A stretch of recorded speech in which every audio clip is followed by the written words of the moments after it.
La sindéresis entre la teología y la filosofía moral, los maestros de artes y Alberto Magno.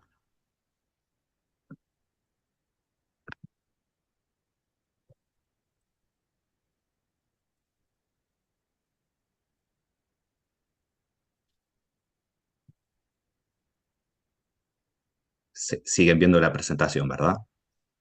Sí, sí, Lo primero verde.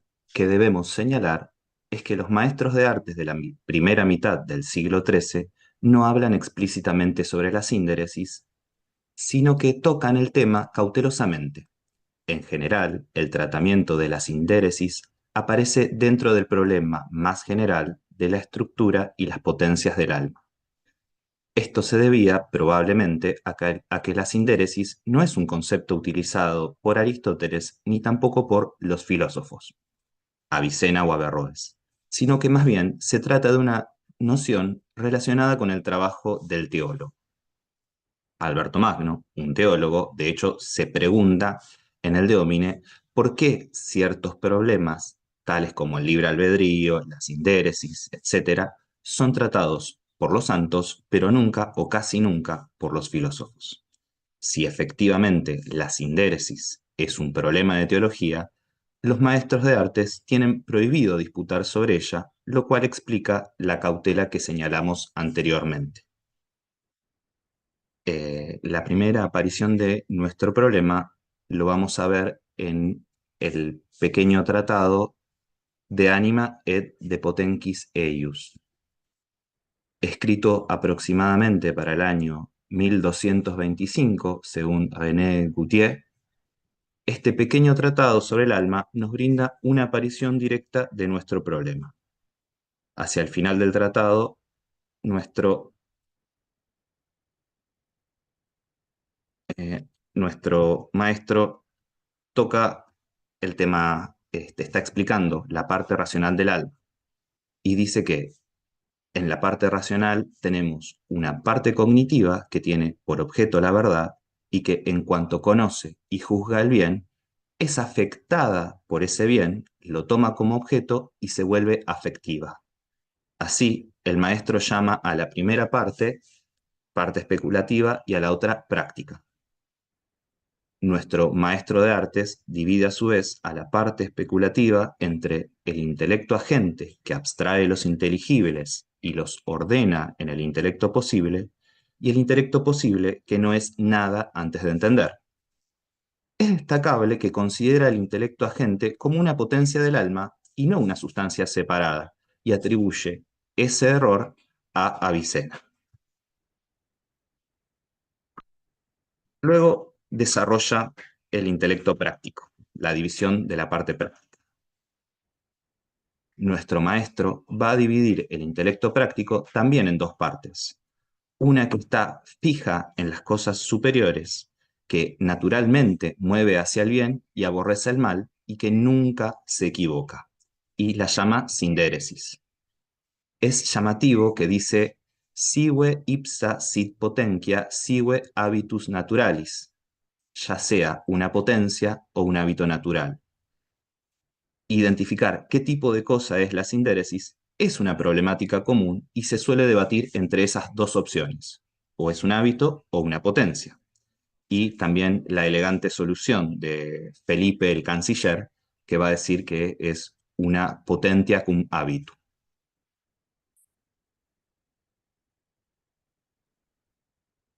La otra parte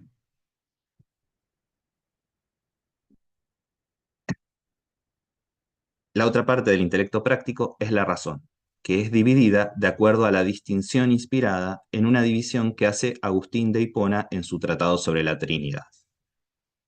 Esta división de la razón, señala el maestro, tenemos la razón según que se mueve hacia lo superior y la llama razón superior, también llamada hombre, de acuerdo a la terminología que encuentra en Agustín y en Pedro Abelardo, y según se mueve hacia lo inferior, es la razón inferior, también llamada mujer.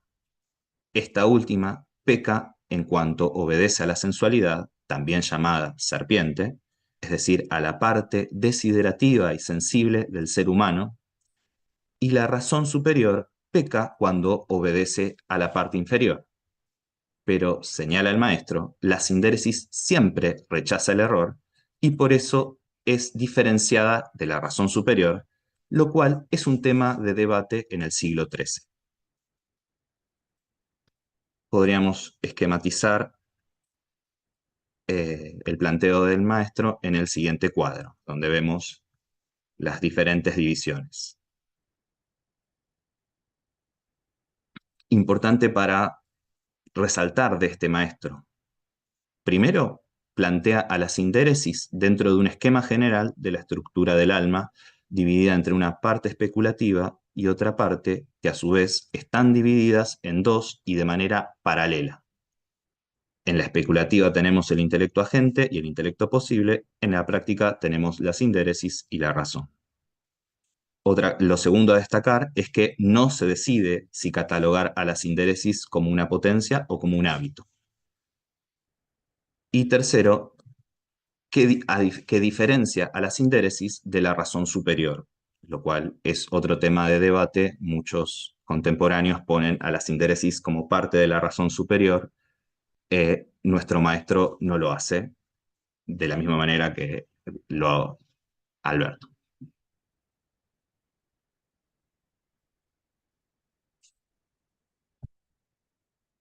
El siguiente maestro que analizaremos es el anónimo maestro que escribió el comentario de París a la ética nueva y vieja. El llamado Comentario de París es un comentario con cuestiones a los primeros 3 libros de la ética de Aristóteles. Está fechado aproximadamente entre el 1235 y el 1240. Se cree posterior entonces al De Anima et Potencis Eius. El maestro anónimo solo comenta los libros de la ética que tiene a disposición, que responden a la traducción de Burgundio de Pisa, más o menos en el 1150. Los libros 2 y 3 constituyen la llamada Ética Vetus y el libro 1 la Ética Nova. En este caso, también vamos a buscar nuestro problema en la estructuración del alma. El problema que nuestro maestro se propone resolver es por qué si todos apetecen el sumo bien, algunos se equivocan sobre él. Entonces, nuestro maestro divide el alma de la siguiente manera. De manera similar al autor de Potenquis, el maestro parisino divide la estructura del alma entre una parte especulativa y otra que llama desiderativa, y a cada una la divide a su vez en una parte superior y otra inferior. En la parte especulativa tenemos la parte superior llamada también intelecto agente que, 1, siempre es recto, 2, conoce todas las cosas en suma, 3, las conoce indistintamente, es decir, abstraídas de su naturaleza material. En la parte especulativa inferior tenemos al intelecto posible, que no siempre es recto. Y en la parte desiderativa tenemos también una parte superior, que es llamada voluntad indistinta, que siempre tiende al bien y que apetece al fin, y por eso no se equivoca nunca. El error lo tenemos que buscar en la parte inferior, que aquí es llamada libre albedrío, y que es acerca de las cosas que son para el fin.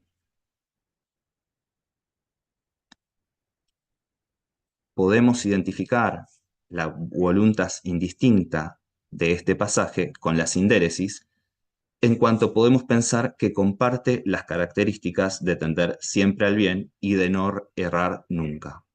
Pero además, en un pasaje posterior que tiene que ver con la ética vetus, el maestro diferencia a la sindéresis y a la elección, proairesis, de la siguiente manera. En este pasaje, vuelve a dividir la parte especulativa entre una parte superior que especula acerca de las cosas eternas y otra inferior que especula sobre las inferiores. Y en cuanto a la parte práctica, también la divide en una superior que identifica con la sindéresis y llama proairesis a la parte inferior, por lo cual parece identificar en cierta medida la proairesis con el libre albedrío. Podemos esquematizar esto en el siguiente cuadro, donde vemos parte especulativa, parte superior, intellectus agens, Muy bien, perdón.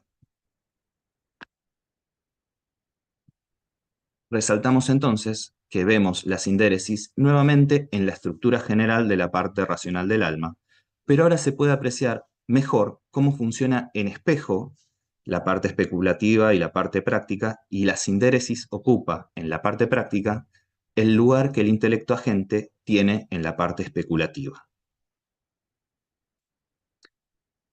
Otro comentario a la ética que me gustaría mencionar es el lectura cum questionibus in ethica novam et veterem, erróneamente atribuido a Juan Peckham, por lo que el anónimo maestro de artes que lo escribió se lo suele llamar el pseudo Peckham.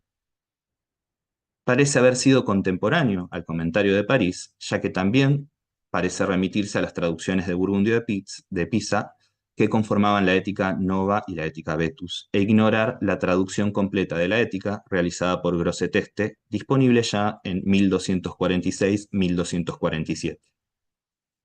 En el caso de este maestro, no veremos una mención explícita del término sindéresis, sino determinadas equivalencias teóricas que encontramos en el prólogo de la obra, editado por Valeria Buffon en 2011.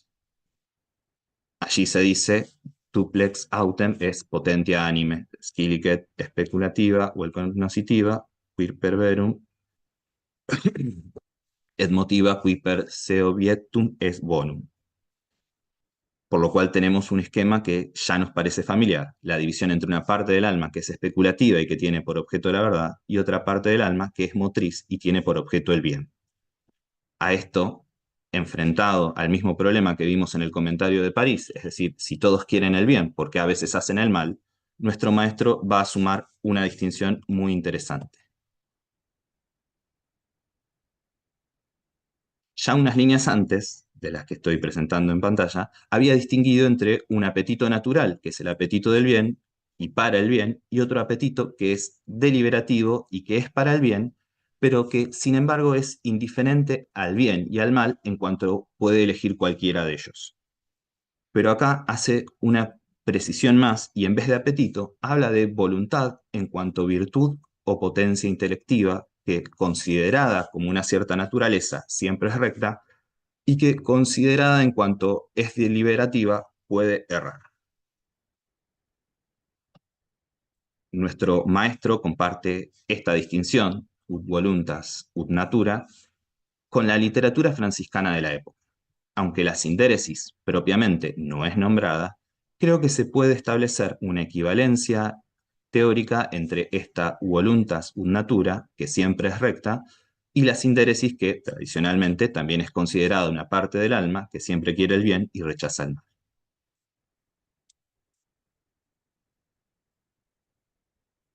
Antes de explicar el desarrollo del concepto de sindéresis que realiza Alberto Magno, me gustaría hacer algunos comentarios en torno a las posibles relaciones entre Alberto y los maestros, ya sea porque Alberto los tome como fuente, ya sea porque comparten una misma matriz aristotélica. Uno de los puntos muy relevantes para nuestro problema es el de ver el intelecto agente como una potencia del alma. En este punto, tanto los maestros como Alberto parecen haber tenido como antecedente a Felipe el Canciller, pero por contra, pareciera que la opinión generalizada entre los teólogos de la primera mitad del siglo XIII era interpretar la nociología aristotélica a la luz de la nociología agustiniana e identificar el intelecto agente con la iluminación divina, el maestro interior, Dios mismo. Curiosamente, tanto Alberto como los maestros usan la autoridad de Averroes para rechazar esa interpretación y en cambio sostener la unicidad del intelecto agente en cada individuo. En este sentido, y ahora sí parece una particularidad bien de los maestros y Alberto, es el problema analizado por Odon Lotin en torno a la identificación del alma con respecto a sus potencias. Mientras la mayoría de los teólogos parecían identificar el alma con sus potencias, ya los maestros de artes parecen señalar una distinción más clara entre el alma y sus potencias. Distinción que Alberto va a sostener claramente en su comentario a las sentencias, donde una cuestión es precisamente si el alma se identifica con sus potencias, y la respuesta albertina va a ser que se diferencia y llama a las potencias propiedades del alma, es decir, accidentes que se siguen a la sustancia del alma. Ahora sí, abordando la sindéresis, Alberto va a señalar a la sindéresis como un tipo de potencia especial que tiene siempre su hábito con ella. Al reconocerla como una potencia con hábito, Alberto se hace deudor de la definición dada por Felipe el Canciller, que también había identificado a la misma como una potencia habitual. Entonces, la sindéresis es una potencia que tiene los juicios universales de la ley natural. Estos principios parecen estar equiparados a los primeros principios del intelecto especulativo, los cuales el ser humano tiene naturalmente para ayudarse en la especulación de la verdad. De la misma manera, existen algunas dirigencias universales en el actuar por las cuales el intelecto práctico es ayudado para la discreción de lo honesto y lo deshonesto en las costumbres, las cuales no aprendemos, sino que son leyes naturales escritas en el espíritu humano. Y siguiendo la comparación con el intelecto especulativo, eh, de la misma forma en que el intelecto es de los principios, pero el orden de los principios en el silogismo para llegar a la inferencia es de la razón, de la misma manera en el intelecto práctico el conocimiento de estos principios del obrar es de la sindéresis y su aplicación a los casos particulares es de la razón práctica. Entonces, de la misma manera que los maestros de artes antes que él, Alberto introduce a la sindéresis haciendo un paralelo entre el intelecto especulativo y el intelecto práctico.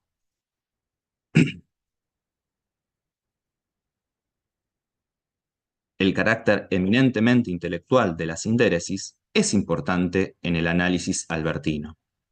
De hecho, Alberto se pregunta en una objeción si la sindéresis es lo mismo que el intelecto práctico o la razón, a lo que responde que se debe distinguir entre el intelecto entendido en general como toda potencia del alma racional, y así la sindéresis sería una parte de él, y el intelecto entendido especialmente, y así podemos dividir entre la sindéresis, que es acerca de los principios comunes, la razón, que es acerca de los particulares y hace comparaciones y relaciones entre ellos, y el intelecto, que es también sobre los particulares, pero sin hacer una comparación ni cotejo entre ellos.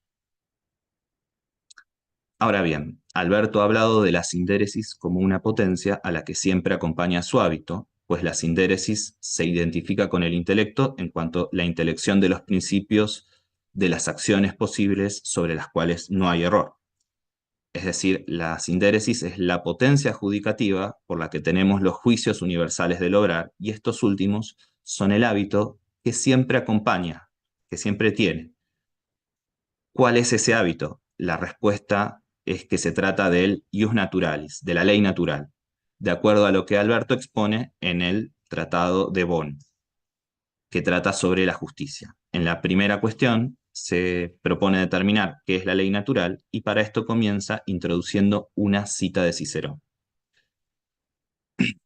Naturae ius est quod non opinio genuit, sed vis quaedam innata inseruit. Si la sindéresis siempre tiene su hábito, eso parece suponer que el conocimiento de estos principios es innato para nosotros.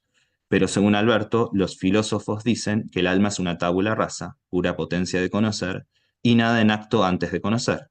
Por lo tanto, no debería haber nada innato ni introducido en el alma. Hay que conciliar entonces que por un lado los principios sean innatos y por otro adquiridos. Para eso, Alberto nos dice que nuestro intelecto está en potencia con respecto al conocimiento en dos sentidos. Antes de todo acto de conocimiento, luego de todo acto de conocimiento para volver a ejercerlo. Pero el conocimiento de los principios, tanto del intelecto práctico como del especulativo, se conoce al mismo tiempo que se conoce el nombre de los términos, pero no se conoce a los principios a través del conocimiento de los términos, como si estos fueran causa de su conocimiento, sino más bien se dice que se los conoce por accidente. Así, por ejemplo, el que sabe lo que nombra la palabra robar, sabe por eso mismo que no se debe robar. queda aclarado cuál es el hábito de la sindéresis, la ley natural, y también de qué manera es innato y relativamente adquirido. Sin embargo, vale la pena mencionar dos de los problemas que parten de la definición de Cicerón y que Alberto se preocupa en aclarar. ¿Qué vis naturae, qué potencia natural introdujo el jus naturalis, y qui insuerit, es decir, a quién se la introdujo? Con respecto a uno, la respuesta es que el intelecto agente. De la misma manera en que la luz del intelecto agente es la causa eficiente de todos los inteligibles que actualizan el intelecto posible, también es la causa que hace inteligible los operabilia, las acciones posibles, los principios de las acciones posibles, perdón. Y además es el que hace, sin necesidad de prueba o demostración, asentir a los primeros principios, tanto del intelecto especulativo como del intelecto práctico. Con respecto a la segunda pregunta, es decir, ¿en dónde la introdujo? El hábito dice, el hábito de los principios prácticos, que es el derecho natural, o la ley natural, es introducido en la razón o en la sindéresis. Esto es llamativo porque descarta la posibilidad de interpretar la sindéresis, la distinción, la sindéresis ratio dentro del intelecto práctico como un paralelo de la distinción intelecto agente, intelecto posible del intelecto especulativo, como parece que vimos en algunos de los maestros de artes. En este caso, Alberto se diferenciaría. Como conclusiones, yo soy un firme creyente de que Alberto conoce la producción de los maestros de arte, ya sea porque directamente los lea y podamos establecer esas relaciones, ya sea porque pertenece a un mismo ámbito académico. El tema que elegí, sin embargo, es uno que, por su naturaleza teológica, los maestros de artes trataron cautelosamente y en el que Alberto, al contrario, pudo explayarse. Pero es además un tema en el que podemos ver ciertas diferencias entre Alberto y sus predecesores inmediatos. En la lectura de los maestros de artes se puede esquematizar la estructura del alma entre una parte superior y otra inferior, tanto en la parte especulativa como en la motriz, haciendo a la vez una equivalencia entre lo que es el intelecto agente en la parte especulativa y lo que es la sindéresis en la parte práctica. Esto no es posible en el caso de Alberto, que aunque acepta la distinción de origen agustiniano entre una razón superior y otra inferior, aclara por otro lado que no se tratan ni de dos razones distintas, sino que se distinguen por sus oficio, por lo que hacen, y aclara por el otro lado que la voluntad, la sindéresis, el libre albedrío no son una única potencia, sino potencias distintas. Esto es muy claro en cuanto a la voluntad y el libre albedrío, que son marcadamente diferenciadas de la razón, y en todo caso puede decirse que están en la razón en cuanto están en la parte racional del alma. Pero la sindéresis, en cambio, parece que sí puede considerarse parte de la razón, no meramente por estar en la parte racional, sino en cuanto podemos tomar la razón en sentido amplio, como vimos anteriormente.